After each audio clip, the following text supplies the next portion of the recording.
How can the new Cat movie be any good with the reported amounts of reshoots it's had? Surely it's not the original vision of the filmmakers, am I wrong? Well, I mean, we won't know until we see the movie, but first thing you have to say, there's very conflicting reports on how many reshoots did take place. Where there were reports 6 months ago that the movie was going to have reshoots from February until June or something like that. So it was going to have 5 months of reshoots, and we were all like, what? That's insane.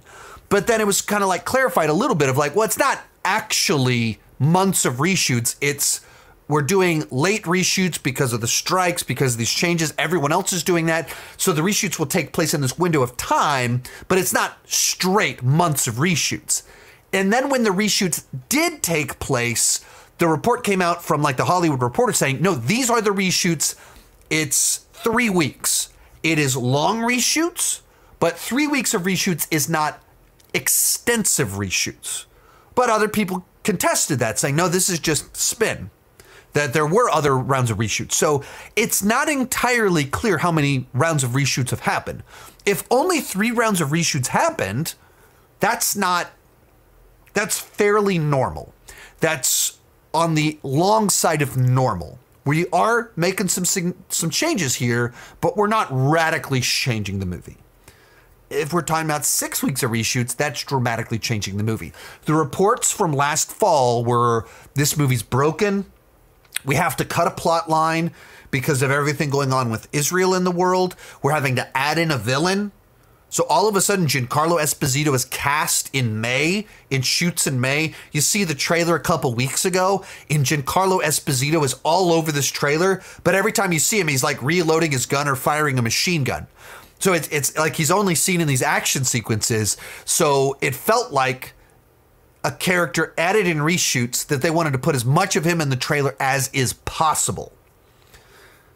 Like when we know he wasn't cast prior to reshoots. Like you just rethink what you see in the trailer when that happens. There are movies that have had extensive reshoots and it saved the film. That has happened. That's not unheard of. Many of us feel that Rogue One is the best of the Disney Star Wars films. Not everyone, but a lot of us feel that way. And that's a movie that notoriously had dramatic reshoots where the original director essentially went, yeah, I've kind of run into a wall. I'll pass it on to this other guy to do rewrites and reshoots. And the movie had dramatic changes by the guy that did Andor. And you can feel that a little bit while you watch the movie. You can certainly tell it if you watch the early trailers and then you watch the film. But at the same time, the movie works because of it. And then there's a lot of these recent Marvel movies that have had extensive reshoots, and it makes them feel very generic. Like they have no distinct flavor, vibe, style, or anything like that.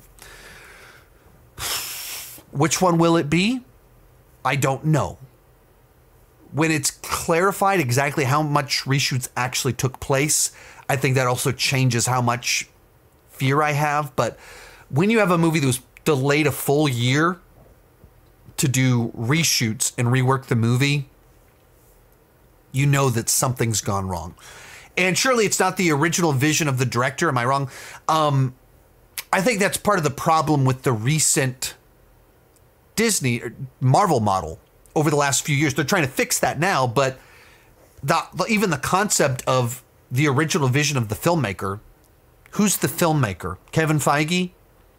The writer? The director? Whose vision? That's my problem with it, because it's kind of the Parliament's vision. They're the ones with the power, and then they give it to a writer, and then they are going into filming with the mindset of we can fix it in post. Openly stating that we can fix it in post, and then the VFX people and others have said yeah, that's their mindset. They shoot half-baked scripts thinking they can fix it in post with reshoots. Whole point being they have a bad vision at the beginning.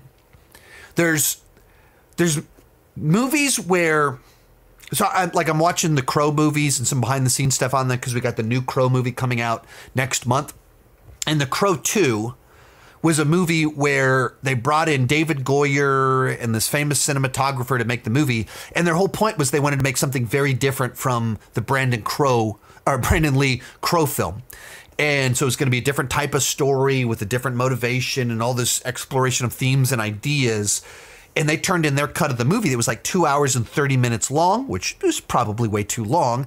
And Harvey Weinstein went, it's not enough like the last one. So he took the movie from them and reworked it to cut it down to 90 minutes. So cut an hour from the movie and then reshot some stuff. So cut more than an hour from the movie, reshot some stuff to make it more like the original Crow and then cut it together.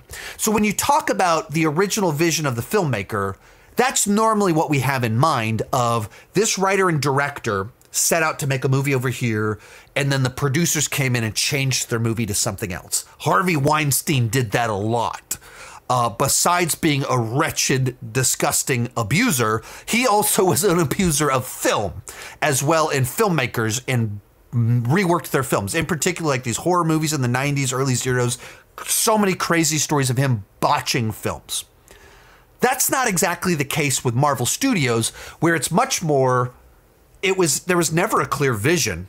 It's not, no one was clear who the one person with the vision for the movie was, because the producers have their ideas and the director, the writer, and it's kind of this thing, and then we write it and then we try and figure it out like all along the process.